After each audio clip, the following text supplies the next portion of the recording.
नए युग का शुभ आरंभ भी है। इस समय बात हम दोनों कर रहे हैं, लेकिन मेरे साथ 140 करोड़ भारतवासियों की भावनाएं भी हैं।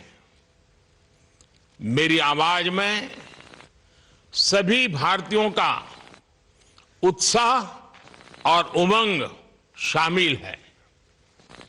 अंतरिक्ष में भारत का परचम लहराने के लिए मैं आपको हार्दिक बधाई और शुभकामनाएं देता हूं। मैं ज्यादा समय नहीं ले रहा हूं, तो सबसे पहले तो ये बताइए, वहां सब कुशल मंगल है? आपकी तबीयत ठीक है? जी प्रधानमंत्री जी, बहुत बहुत धन्यवाद आपकी विशेष का और 140 करोड़ मेरे देशवासियों की विशेष का। मैं यहाँ बिल्कुल ठीक हूँ, सुरक्षित हूँ। आप सबके आशीर्वाद और प्यार की वजह से बहुत अच्छा लग रहा है। बहुत नया एक्सपीरियंस है ये, और कहीं ना कहीं बहुत सारी चीज़ें ऐसी हो रही हैं जो दर्शाती हैं कि मैं और मेरे जैसे बहुत सारे लोग हमारे देश में और हमारा भारत किस दिशा में जा रहा है। ये जो मेरी यात्रा है, ये पृथ्वी से ऑर्बिट की 400 किलोमीटर तक, और हमारा भारत किस दिशा में जा रहा है।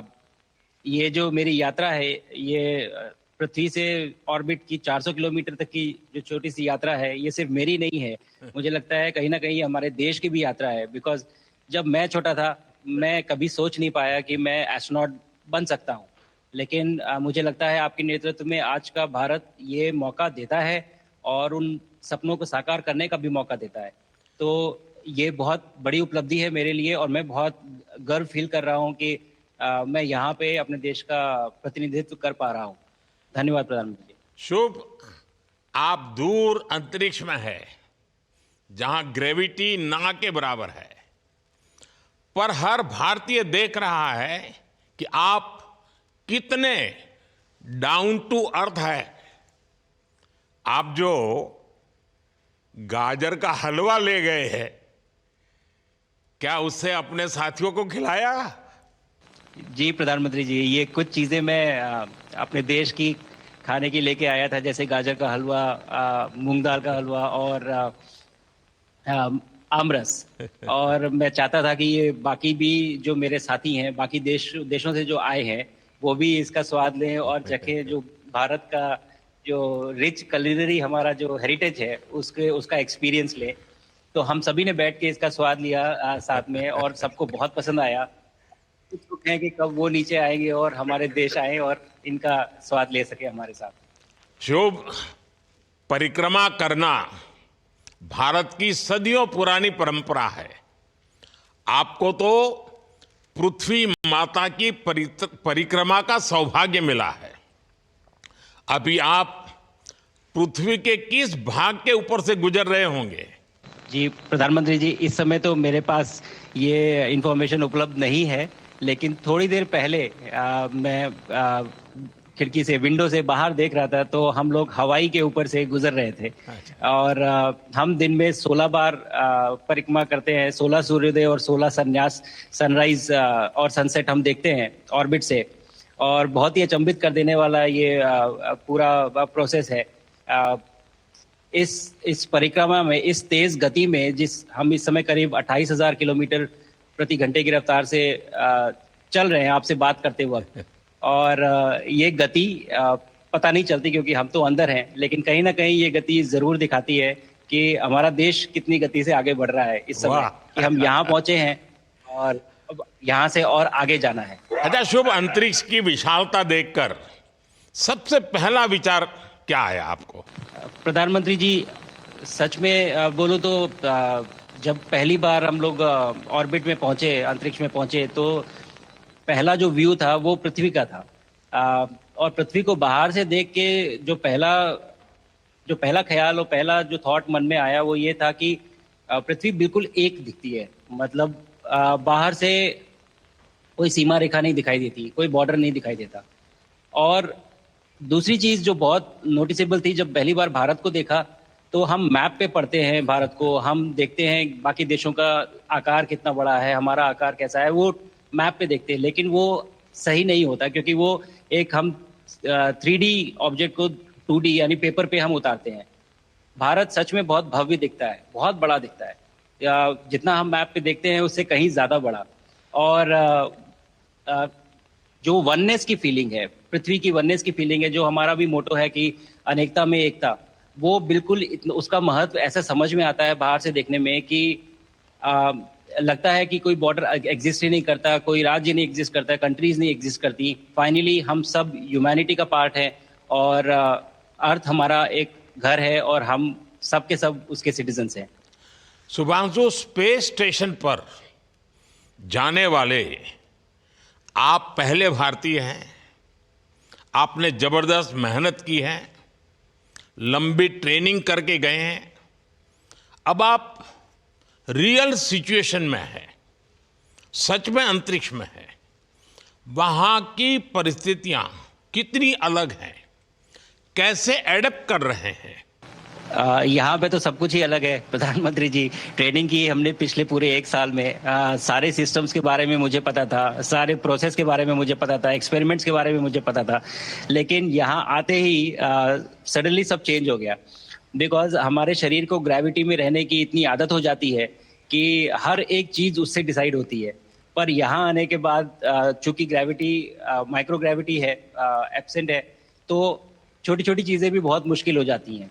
अभी आपसे बात करते वक्त मैंने अपने पैरों को बांध रखा है, नहीं तो मैं ऊपर चला जाऊंगा। और माइक को भी जैसे छोटी चीजें हैं, इसको छोड़ भी दूं तो भी ये ऐसे फ्लोट करता रहता है। पानी पीना, पैदल चलना, सोना बहुत बड़ा चैलेंज है। आप छत पे सो सकते हैं, आप दीवारों पे सो सकते हैं, आप जमीन पे सो सकते हैं। तो पता सब कुछ होता है प्रधानमंत्री जी, ट्रेनिंग अच्छी है, लेकिन वातावरण चेंज होता है तो थोड़ा सा यूज टू होने में 1-2 दिन लगते हैं, बट फिर ठीक हो शुभ, जाता है। भारत की ताकत साइंस और स्पिरिचुअलिटी दोनों है। आप अंतरिक्ष यात्रा पर हैं, लेकिन भारत की यात्रा भी चल रही होगी। भीतर में भारत दौड़ता होगा। क्या उस माहौल में मेडिटेशन और माइंडफुलनेस का लाभ भी मिलता है क्या? जी प्रधानमंत्री जी, मैं बिल्कुल सहमत हूँ। मैं कहीं ना कहीं ये मानता हूँ कि भारत ऑलरेडी दौड़ रहा है और ये मिशन तो केवल एक पहली सीढ़ी है उस एक बड़ी दौड़ का, और हम जरूर आगे पहुंच रहे हैं और अंतरिक्ष में हमारे खुद के स्टेशन भी होंगे और बहुत सारे लोग पहुंचेंगे। और माइंडफुलनेस का भी बहुत फर्क पड़ता है। बहुत सारी सिचुएशंस ऐसी होती हैं नॉर्मल ट्रेनिंग के दौरान भी या फिर लॉन्च के दौरान भी, जो बहुत स्ट्रेसफुल होती हैं, और माइंडफुलनेस से आप अपने आप को उन सिचुएशंस में शांत रख पाते हैं और अपने आप को काम रखते हैं, अपने आप को शांत रखते हैं, तो आप अच्छे डिसीजन ले पाते हैं। कहते हैं कि दौड़ते हुए भोजन कोई भी नहीं कर सकता, तो जितना आप शांत रहेंगे उतना ही अच्छे से आप डिसीजन ले पाएंगे। तो आई थिंक माइंडफुलनेस का बहुत इंपॉर्टेंट रोल होता है इन चीज़ों में। तो दोनों चीज़ें अगर साथ में एक प्रैक्टिस की जाएं तो ऐसे एक चैलेंजिंग एनवायरनमेंट में या चैलेंजिंग वातावरण में मुझे लगता है ये बहुत ही यूजफुल होंगी और बहुत जल्दी लोगों को अडेप्ट करने में मदद करेंगी। आप अंतरिक्ष में कई एक्सपेरिमेंट कर रहे हैं। क्या कोई ऐसा एक्सपेरिमेंट है जो आने वाले समय में एग्रीकल्चर या हेल्थ सेक्टर को फायदा पहुंचाएगा? जी प्रधानमंत्री जी, मैं बहुत गर्व से कह सकता हूं कि पहली बार भारतीय वैज्ञानिकों ने 7 यूनिक एक्सपेरिमेंट्स डिज़ाइन किए जो कि मैं अपने साथ स्टेशन पे लेके आया हूं। और पहला एक्सपेरिमेंट जो मैं करने वाला हूं, जो कि आज ही के दिन में शेड्यूल्ड है, वो है स्टेम सेल्स के ऊपर। सो अंतरिक्ष में आने से क्या होता है कि ग्रेविटी चूंकि एब्सेंट होती है तो लोड खत्म हो जाता है, तो मसल लॉस होता है। तो जो मेरा एक्सपेरिमेंट है वो ये देख रहा है कि क्या कोई सप्लीमेंट दे के हम इस मसल लॉस को रोक सकते हैं या फिर डिले कर सकते हैं। इसका डायरेक्ट इम्प्लीकेशन धरती पे भी है कि जिन लोगों का मसल लॉस होता है ओल्ड एज की वजह से, तो उनके ऊपर ये सप्लीमेंट्स यूज़ किए जा सकते हैं। तो मुझे लगता है कि ये डेफिनेटली वहाँ यूज़ हो सकता है। साथ ही साथ जो दूसरा एक्सपेरिमेंट है वो माइक्रो एल्गी की ग्रोथ के ऊपर। ये माइक्रो एल्गी बहुत छोटे होते हैं लेकिन बहुत न्यूट्रिशियस होते हैं। तो अगर हम इनकी ग्रोथ देख सकते हैं यहाँ पे और ऐसा प्रोसेस इजाद करें कि ये ज़्यादा तादाद में हम इन्हें उगा सकें और न्यूट्रिशन हम प्रोवाइड कर सकें, तो कहीं ना कहीं ये फूड सिक्योरिटी के लिए भी बहुत काम आएगा धरती के ऊपर। सबसे बड़ा एडवांटेज जो है स्पेस का वो ये है कि ये जो प्रोसेस है यहाँ पे बहुत जल्दी होते हैं, तो हमें महीनों तक या सालों तक वेट करने की ज़रूरत नहीं होती। तो इसलिए यहाँ के जो शुभांशु, रिजल्ट चंद्रयान की सफलता के बाद देश के बच्चों में, युवाओं में विज्ञान को लेकर एक नई रुचि पैदा हुई। अंतरिक्ष को एक्सप्लोर करने का जज्बा बढ़ा। अब आपकी ये ऐतिहासिक यात्रा उस संकल्प को और मजबूती दे रही है। आज बच्चे सिर्फ आसमान नहीं देखते, वे यह सोचते हैं मैं भी वहां पहुंच सकता हूं। यही सोच, यही भावना हमारे भविष्य के स्पेस मिशंस की असली बुनियाद है। आप भारत की युवा पीढ़ी को क्या मैसेज देंगे? प्रधानमंत्री जी, अगर मैं अपने युवाओं पीढ़ी को आज कोई मैसेज देना चाहूँगा तो पहले ये बताऊँगा कि भारत जिस दिशा में जा रहा है, हमने बहुत बोल्ड और बहुत ऊंचे सपने देखे हैं और उन सपनों को पूरा करने के लिए हमें आप सबकी ज़रूरत है। तो उस ज़रूरत को पूरा करने के लिए मैं ये कहूँगा कि सक्सेस का कोई एक रास्ता नहीं होता कि आप कभी कोई एक रास्ता लेता है, कोई दूसरा रास्ता लेता है, लेकिन एक चीज़ जो हर रास्ते में कॉमन होती है वो ये होती है कि आप कभी कोशिश मत छोड़िए, नेवर स्टॉप ट्राइंग। अगर आपने ये मूल मंत्र अपना लिया कि आप किसी भी रास्ते पे हो, कहीं पे भी हो, लेकिन आप कभी गिव अप नहीं करेंगे, तो सक्सेस चाहे आज आए या कल आए, पर आएगी जरूर। मुझे पक्का विश्वास है कि आपकी ये बातें देश के युवाओं को बहुत ही अच्छी लगेगी। और आप तो मुझे भली भांति जानते हैं, जब भी किसी से बात होती है तो मैं होमवर्क जरूर देता हूं। हमें मिशन गगनयान को आगे बढ़ाना है, हमें अपना खुद का स्पेस स्टेशन बनाना है और चंद्रमा पर भारतीय एस्ट्रोनॉट की लैंडिंग भी करानी है। इन सारे मिशंस में आपके अनुभव बहुत काम आने वाले हैं।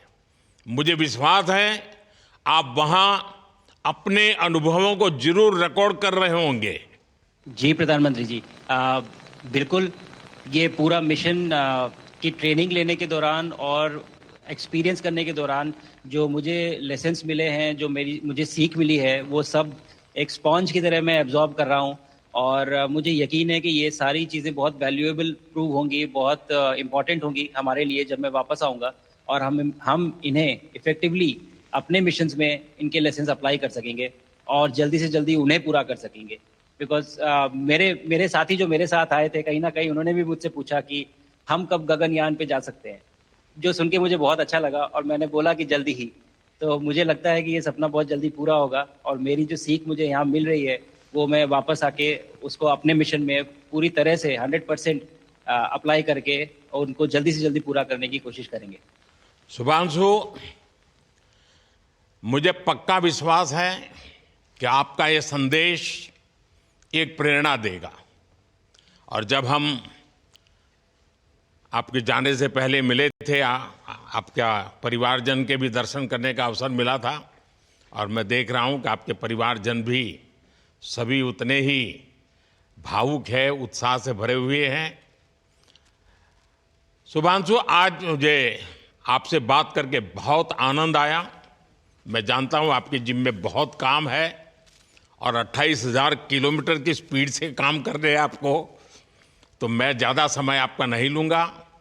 आज मैं विश्वास से कह सकता हूँ कि ये भारत के गगनयान मिशन की सफलता का पहला अध्याय है। आपकी यह ऐतिहासिक यात्रा सिर्फ अंतरिक्ष तक सीमित नहीं है, यह हमारी विकसित भारत की यात्रा को तेज गति और नई मजबूती देगी। भारत दुनिया के लिए स्पेस की नई संभावनाओं के द्वार खोलने जा रहा है। अब भारत सिर्फ उड़ान नहीं भरेगा, भविष्य में नई उड़ानों के लिए मंच तैयार करेगा। मैं चाहता हूं, कुछ और भी सुनने की इच्छा है आपके मन में, क्योंकि मैं सवाल नहीं पूछना चाहता, आपके मन में जो भाव है अगर वो आप प्रकट करेंगे, देशवासी सुनेंगे, देश की युवा पीढ़ी सुनेगी, तो मैं भी खुद बहुत आतुर हूं कुछ और बातें आपसे सुनने के लिए। धन्यवाद प्रधानमंत्री जी। आप यहाँ ये पूरी जर्नी जो है ये अंतरिक्ष तक आने की और यहाँ ट्रेनिंग की और यहाँ तक पहुँचने की, इसमें बहुत कुछ सीखा है प्रधानमंत्री जी मैंने। लेकिन यहाँ पहुँचने के बाद मुझे पर्सनल एकम्प्लिशमेंट तो एक है ही, लेकिन कहीं ना कहीं मुझे ये लगता है कि ये हमारे देश के लिए एक बहुत बड़ा कलेक्टिव अचीवमेंट है। और मैं हर एक बच्चे को जो ये देख रहा है, हर एक युवा को जो ये देख रहा है, एक मैसेज देना चाहता हूँ, और वो ये है कि अगर आप कोशिश करते हैं और आप अपना भविष्य बनाते हैं अच्छे से, तो आपका भविष्य अच्छा बनेगा और हमारे देश का भविष्य अच्छा बनेगा। और केवल एक बात अपने मन में रखिए, that sky is never the limit, ना आपके लिए, ना मेरे लिए और ना भारत के लिए। और ये बात हमेशा अगर आपने मन में रखी तो आप आगे बढ़ेंगे, आप अपना भविष्य उजागर करेंगे और आप हमारे देश का भविष्य उजागर करेंगे। और बस मेरा यही मैसेज है प्रधानमंत्री जी। और मैं बहुत बहुत ही भावुक और बहुत ही खुश हूं कि मुझे मौका मिला आज आपसे बात करने का और आपके थ्रू 140 करोड़ देशवासियों से बात करने का। जो ये देख पा रहे हैं, ये जो तिरंगा आप मेरे पीछे देख रहे हैं, ये यहाँ नहीं था। आज कल के पहले जब मैं यहाँ पे आया हूँ तब हमने ये यहाँ पे पहली बार लगाया है। तो ये बहुत भावुक करता है मुझे और बहुत अच्छा लगता है देख के कि भारत आज इंटरनेशनल स्पेस स्टेशन पहुंच चुका है। शुभांशु, मैं आपको और आपके सभी साथियों को आपके मिशन की सफलता के लिए बहुत बहुत शुभकामनाएं देता हूं। शुभांशु, हम सबको आपकी वापसी का इंतजार है। अपना ध्यान